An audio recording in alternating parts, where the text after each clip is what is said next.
ఎట్టా ఉండరు స్వామి? పండగ ఈరోజు కదా. అయితే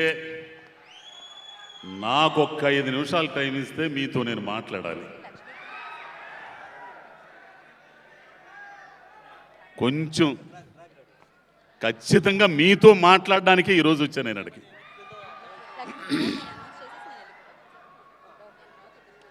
మనిషి పుట్టుక ఒక వరం, పదుగురు మెచ్చినప్పుడు అది మనోహరం అంటారు.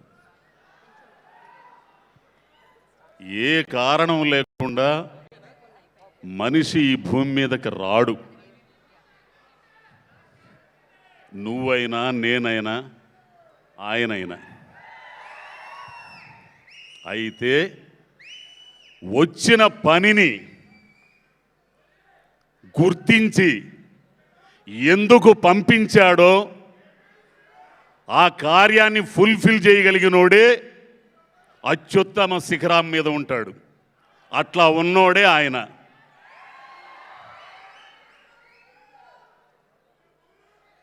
అయితే ఆయన మామూలు మనిషిగానే వచ్చాడు. ఎవరో తెలుసా? నటరాజ స్వరూపం అది, నటరాజ అంశ. ఆయన ఆంజనేయ భక్తుడైన ఆంజనేయుడు కూడా శివుడే. మానవ రూపంలో వచ్చినప్పుడు మానవుడు పడాల్సిన కష్టాలన్నీ పడ్డాడు.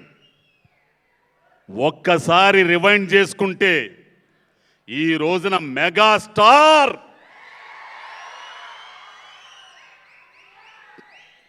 కొన్ని వేల మందికి కాదు, కొన్ని లక్షల మందికి కాదు, కొన్ని కోట్ల మందికి ఆయన జీవితం ఆదర్శంగా ఉంటుంది తెలుసా. ఇందులో ఇక్కడ ఉన్నోళ్ళలో ప్రతి ఒక్కడికి ఏదో సందర్భంలో ఆయన ప్రభావాన్ని చూపించుంటాడు. అది ఒప్పుకోవాలా. నా మీద కూడా నేను తిరిగే ప్రపంచం వేరైనా నా వయసులో ఉన్నప్పుడు ఈయనొక్క సినిమాలు చూసేవాడిని నేను. అభిలాష, ఖైదీ. నా జీవితంలో ఎంత గొప్పగా చూసింది ఎవడంటే ఎన్టీఆర్ గారిని, తర్వాత ఈయన్నే.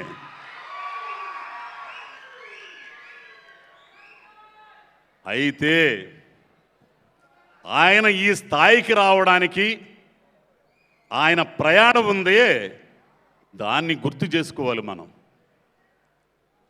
ఎన్ని ఆవేదనల రాత్రులు, ఇన్ని క్షోభ కలిగించే సంఘటనలు, ఎన్నని చెప్పాలి. ఎత్తులు పల్లాలు కష్టాలు ఎన్ని దాటుకుంటా ఒక్క రోజులో రాలా ఆయనకి సక్సెస్. ఇన్ని కోట్ల మంది అభిమానుల్ని సంపాదించుకొని ఆ శక్తి ఒక్క రోజులో రాలా.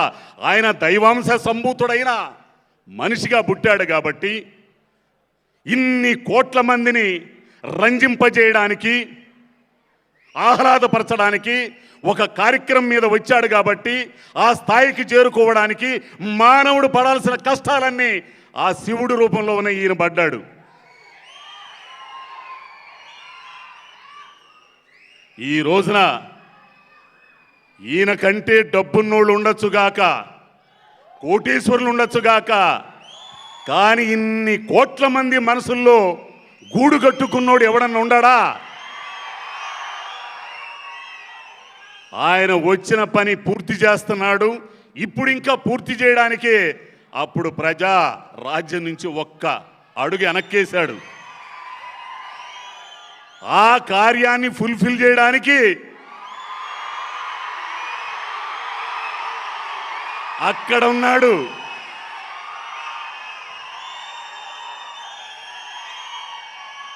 నువ్వింకా ఇన్ని కోట్ల మందిని రంజింపజేయాలి, వినోదపరచాలి, వాళ్ళకి ఆదర్శంగా ఉండాలి అనే ఉద్దేశంతోనే ఆ కార్యాన్ని ఆయన భుజానేసుకున్నాడు. ఎంత కష్టపడ్డాడో, ఎంత చెమటోడ్చాడో. కోట్లు సంపాదించే అవకాశం ఉన్న తృణప్రాయంగా వదిలిపెట్టి ఎవరి కోసం వచ్చాడు? మన కోసం. అయితే ఒక్క నిమిషం, అరే ఒక్క నిమిషం రా బాబు, ఒక్క నిమిషం.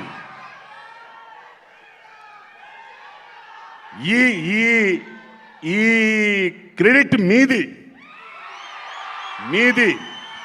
ఒక మనిషి మీద ఉన్న అభిమానం, మెగా స్టార్స్ మీద ఉన్న అభిమానం వేరే రూపంలో ఒక 5 కోట్ల మంది జనం అంధకారంలోకి వెళ్లకుండా, అడుక్కు తినకుండా కాపాడింది, వలస పోకుండా కాపాడింది మీ అభిమానమే. ఒక మనిషి మీద ఉన్న అభిమానం, 2 అన్నదమ్ముల మీద ఉన్న అభిమానం, ఓటు అనే రూపంలో, మీ అభిమానం ఓటు అనే రూపంలో ఒక రాష్ట్రాన్ని కాపాడింది. ఆ ఘనత మీదే, అంత ఘనత కూర్చడానికి, ఆ శక్తి రావడానికి మీకు మూలం ఈ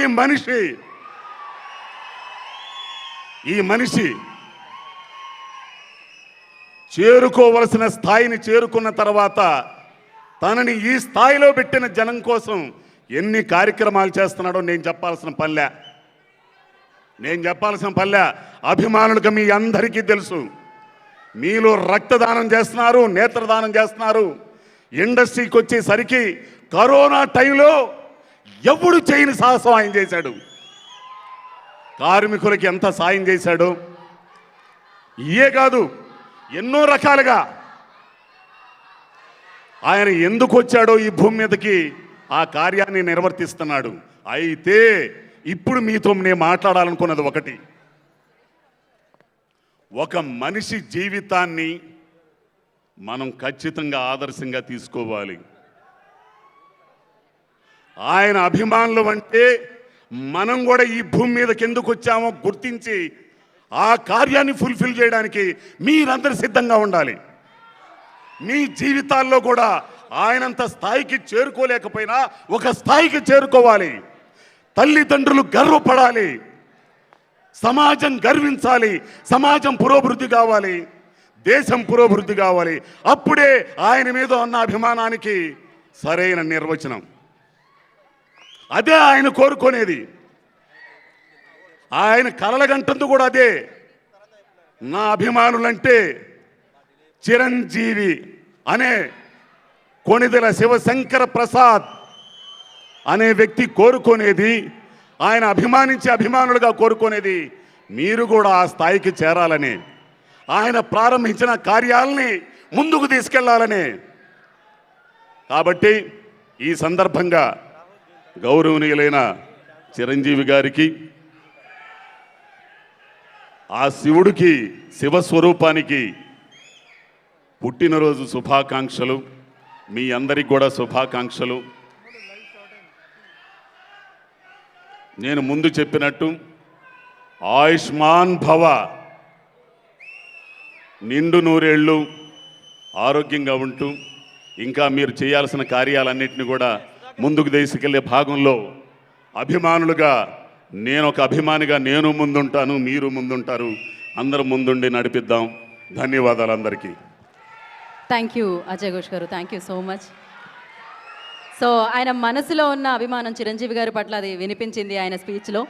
ఓకే, మర్చిపోయే ఒక మాట, నేను రామ్ చరణ్ గారి బర్త్డేకి రాలేకపోయా.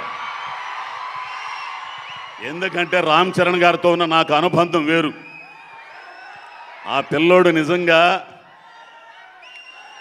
చిరంజీవి గారిని ఒక్కసారే నేను చూసింది, అది రంగస్థలం షూటింగ్లో. ఈ అనుభవాన్ని మీతో పంచుకుంటా. ఆయన వచ్చాడు సెట్కి, అందరూ ఆయన చుట్టూ చేరుతున్నారు. మనకెందుకు వచ్చిన గొడవలేగా ఆయన అని నేను పక్క వెళ్ళిపోయా. ఆయన వచ్చేసి నన్ను దూరంగా చూస్తా, ఎవరు రామ్ చరణ్ గారు అని పిలుస్తున్నాడు అనుకున్నా. నన్ను పిలిచి నన్ను వాళ్ళ నాన్నగారికి ఇదిగో ఈ మహామనిషికి పరిచయం చేస్తే కూర్చున్నోడు లేచాడు రా స్వామి ఆయన. అది సంస్కారం. నేను అవన్నీ పిపీలకం. ఆయన ముందు కూర్చున్నోడు లేచి నమస్కారం అండి అని అన్నాడు. పలానా ఏరియా చేరాలా ఎన్నంటే అప్పుడు అడిగాడు, రాజుగారు బాగున్నారు, రాజుగారి ఫ్యామిలీ బాగుందా, పిల్లలు బాగున్నారు, ఫైట్ మాస్టర్ రాజుగారు ఇవన్నీ అడిగాడు. ఆయన నడయాడిన ప్రదేశం కూడా చేరాలో, నెల్లూరు, ఒంగోలు అన్నీ నడయాడగాడుగా, రాష్ట్రంలో అన్ని చోట్ల తిరిగాడు. సో ఈ కార్యానికి అప్పుడు ఆ పుట్టినరోజు నేను రాలేకపోయాను. స్వామినాయుడు గారికి నా మీద ఏదో కొంచెం అభిమానం, రావాలని నాకు అప్పుడేదో కుదరలా. ఇప్పుడు కూడా స్వామినాయుడు గారు ఎంతో ఇదిగా, లేదండి నేను వస్తున్నానండి అని వచ్చాను. ముఖ్యంగా స్వామినాయుడు గారికి అభిమానులకి వీళ్ళందరూ కూడా పెద్దలందరూ ఉన్నారు, వాళ్ళందరూ కూడా పేరున కృతజ్ఞతలండి. థ్యాంక్ యూ అండి. ఓయ్ థ్యాంక్ యూ అజయ్ ఘోష్ గారు, thank you so much. Okay, so ఒక్కసారి నేను మెగా స్టార్ అంటాను, మీరు ఒకసారి హ్యాపీ బర్త్డే అంటారా? స్టార్ట్ చేద్దాం. Mega star, mega star, mega star, జై చిరంజీవా.